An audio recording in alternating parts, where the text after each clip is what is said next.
Hello दोस्तों, कैसे हैं आप सब। तो मैं आज आपके लिए हरियाणा की भौगोलिक स्थिति वाली क्लास लेकर आई हूँ। आज हम पहले मैप पढ़ेंगे, उसके बाद हम आगे कुछ करेंगे। मैंने कल आपको बताया था कि मैप के बारे में थोड़ा सा समझा दिया था। आज हम इसकी बाउंड्रीज करेंगे, इसके मंडल्स करेंगे।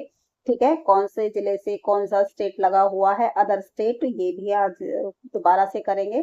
ठीक है, चलिए। देखो, जैसे कि आपने मैप देख रहे हो आप, ये हरियाणा का मैप है। सबसे ऊपर मैंने आपको कल कराए थे ये सारी। सबसे ऊपर आता है जो बिल्कुल पहाड़ों के नीचे है, पंचकुला है हमारा। क्या है? पंचकुला आता है सबसे पहाड़ों के नीचे। फिर अंबाला आता है, उसके बाद यमुनानगर आता है।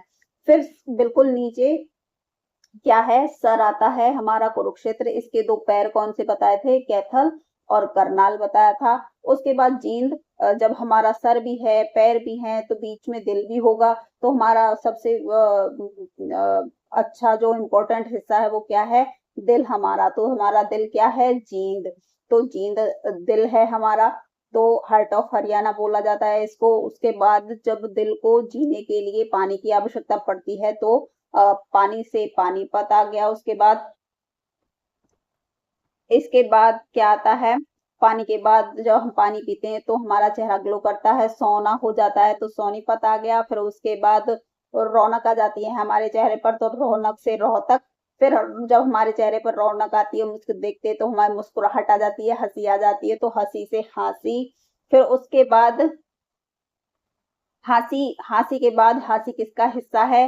हांसी हिस्सा है हिसार का।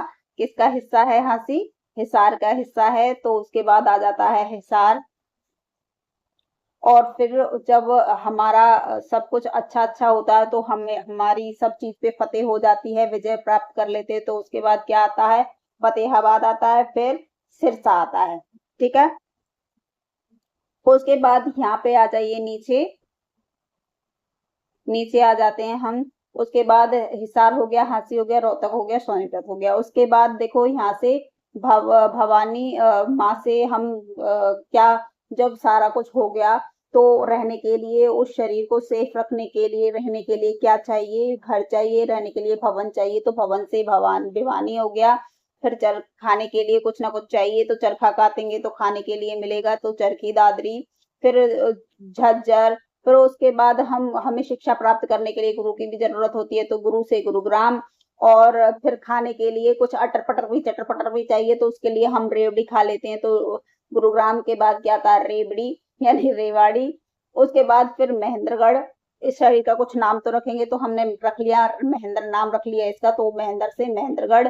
उसके बाद फिर हमारा एक फरी भगवान से प्रेयर करने के लिए भी तो कुछ चाहिए, तो फरीद करते हैं, फरियाद करते हैं, तो फरियाद से फरीद से फरीदाबाद, पलवल। फिर उसके बाद नुह। है ना? शरीर में नाखून तो होते हैं, तो उनको हम नुह नुह भी बोल देते हैं, नखून भी बोल देते हैं। है ना? कुछ भी बोल देते हैं। हमारे अलग अलग भाषा में अलग अलग चीज को अलग अलग बोलते हैं, तो किसी भाषा में नखून भी बोला जाता है, नुह नुह भी बोला जाता है नाखूनों को।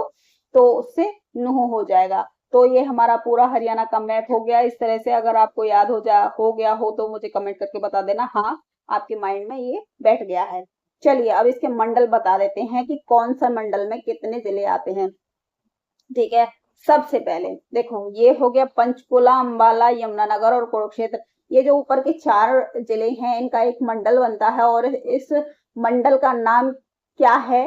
अंबाला। इस मंडल का नाम क्या है? अंबाला मंडल इसका नाम रखा गया है। कौन सा मंडल रखा गया है इसका नाम? अंबाला मंडल। ठीक है, इन चार जिलों का एक मंडल बना। उसके बाद नीचे आ जाते हैं कैथल, करनाल और पानीपत।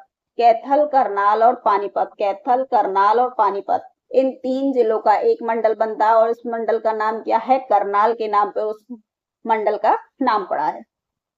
उसके बाद आ जाते हैं फिर। उसके बाद क्या है? फतेहाबाद, जींद, सिरसा और हिसार। क्या है? जींद, सिरसा और हिसार। देखो, ये फिर से परेशान करने लगा। जींद, सिरसा और हिसार आ गया। उसके बाद ये कौन सा, किस नाम से जाना जाता है? ये मंडल हिसार नाम से जाना जाता है। आप देखो, एक मेन बात इसमें देखो, हिसार में, हिसार मंडल में चार जिले आते थे पहले, लेकिन अब हांसी जिला बन गया है, तो हांसी जिला भी हिसार मंडल में ही आएगा। ठीक है, तो इसमें कितने मंडल, कितने जिले हो गए हिसार मंडल में? पहले 4 आते थे, अब 5 जिले हो गए। कौन कौन से? सिरसा, फतेहाबाद, हिसार, हांसी और जींद। ठीक है, ये 5 जिले इसमें हो गए हैं। ठीक है, पहले रोहतक में, रोहतक मंडल में 5 जिले होते थे, सबसे बड़ा मंडल था, लेकिन अब हिसार भी इसके बराबर का हो गया है, तो ये दोनों में 5-5 जिले आएंगे। रोहतक में भी 5 जिले आते हैं। कौन कौन से आते हैं? देखो, रोहतक, रोहतक, सोनीपत, झज्जर, चरखी दादरी और भिवानी। कौन कौन से हैं? भिवानी, चरखी दादरी, झज्जर, सोनीपत और रोहतक। ये 5 जिले किसमें आते हैं? रोहतक मंडल में आते हैं। अब देखो, एक मंडल कौन सा है? गुरुग्राम मंडल है, इसमें कितने जिले आते हैं? 3 जिले आते हैं। कौन कौन से जिले हैं?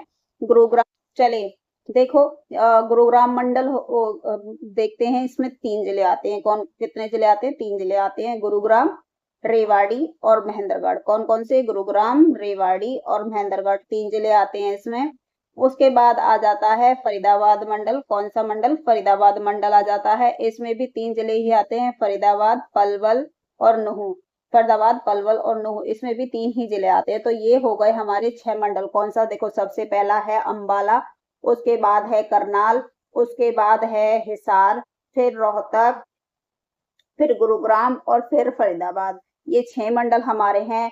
अंबाला मंडल में 4 जिले आते हैं, करनाल मंडल में 3 जिले आते हैं, हिसार मंडल में 5 जिले आते हैं और रोहतक मंडल में भी 5 जिले आते हैं, गुरुग्राम मंडल में 3 जिले आते हैं और फरीदाबाद मंडल में 3 जिले आते हैं।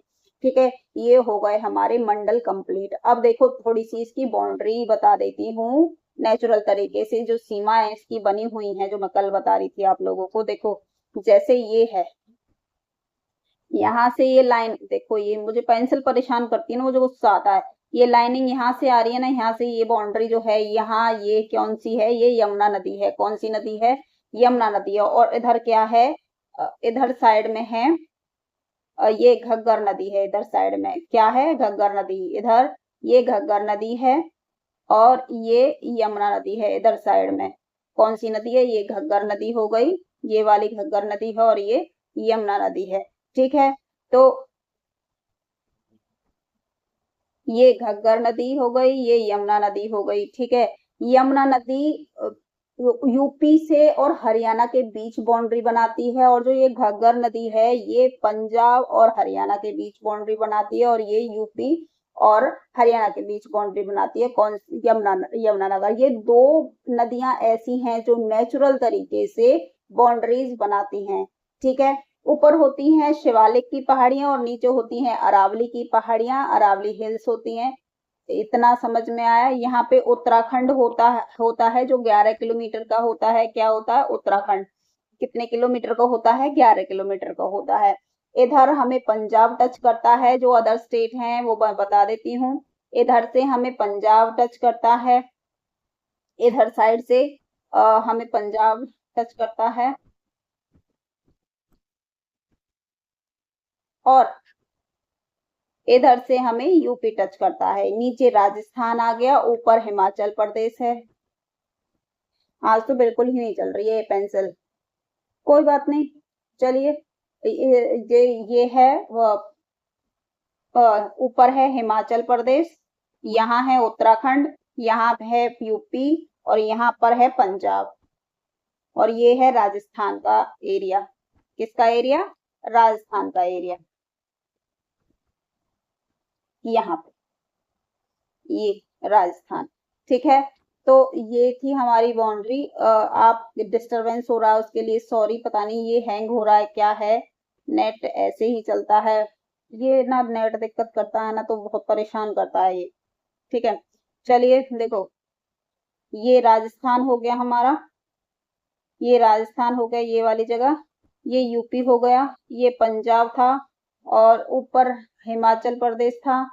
अब देखो, थोड़ा सा ये देख लेते हैं कल कल वाला, कि कौन से स्टेट के कितने जिले हमारे टच करते हैं। दोबारा से एक रिवीजन हो जाएगा, फिर नेक्स्ट क्लास हम कल करेंगे इसके बारे में, सारे के बारे में हम कल पढ़ेंगे। ठीक है, क्योंकि ये बहुत ज्यादा परेशान कर रहा है आज, चलो इतनी सी ही छोड़ देते हैं क्लास को, ये परेशान कर रहा है, अगली क्लास हम कल करेंगे अच्छे से, ठीक है। चल, लाइक शेयर सब्सक्राइब कर देना, और अगर क्लास समझ में आई हो, मैप समझ में आया हो, तो प्लीज कमेंट जरूर करके बताना, ठीक है। चलिए मिलते हैं कल क्लास में अच्छे से, बढ़िया तरह से।